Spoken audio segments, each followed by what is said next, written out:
பரிசுத்த நாமத்திற்கு மகிமை உண்டாவதாக. இந்த காலை வேளையில் உங்களெல்லாம் சந்திப்பது மிக மகிழ்ச்சியாக இருக்கிறது. தேவன் இன்று நமக்கு கொடுக்கும் வார்த்தை சங்கீதம் 103 அதிகாரம் 11 வசனம். பூமிக்கு வானம் எவ்வளவு உயரமாக இருக்கிறதோ அவருக்கு பயப்படுவர்கள் மேல் அவருடைய கிருபையோ அவ்வளவு பெரிதாக இருக்கிறது. ஆமேன். பூமிக்கு வானம் எவ்வளவு உயரமாக இருக்கிறதோ அவருக்கு பயப்படுவர்கள் மேல் அவருடைய கிருபையும் அவ்வளவு பெரிதாக இருக்கிறது என்று கர்த்தர் இன்று நமக்கு வாக்கு கொடுத்திருக்கிறார். வாக்கு கொடுத்தவர் உண்மையுள்ளவர்.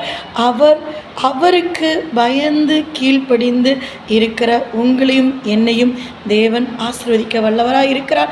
இந்த நாள் முழுவதும் தேவன் உங்களோடு நடத்துவாராக.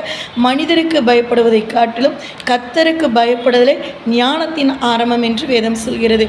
அப்போது நம்ம கடவுளுக்கு பயந்து ஆண்டவருக்கு பயந்து நடக்கும்போது எந்த மனிதனுக்கும் பயந்து நம்ம வாழ வேண்டிய அவசியம் இல்லை. அப்போ நம்ம முதலாவது தேவனுக்கு பயப்படுவோம், அவருடைய கிருபைக்கு காத்திருப்போம். நிச்சயமாய் உங்களையும் என்னையும் தேவன் ஆசீர்வதிக்க வல்லவராக இருக்கிறார். இந்த நாள் முழுவதும் தேவன் உங்களோடு நடத்துவாராக. God bless you. God bless you.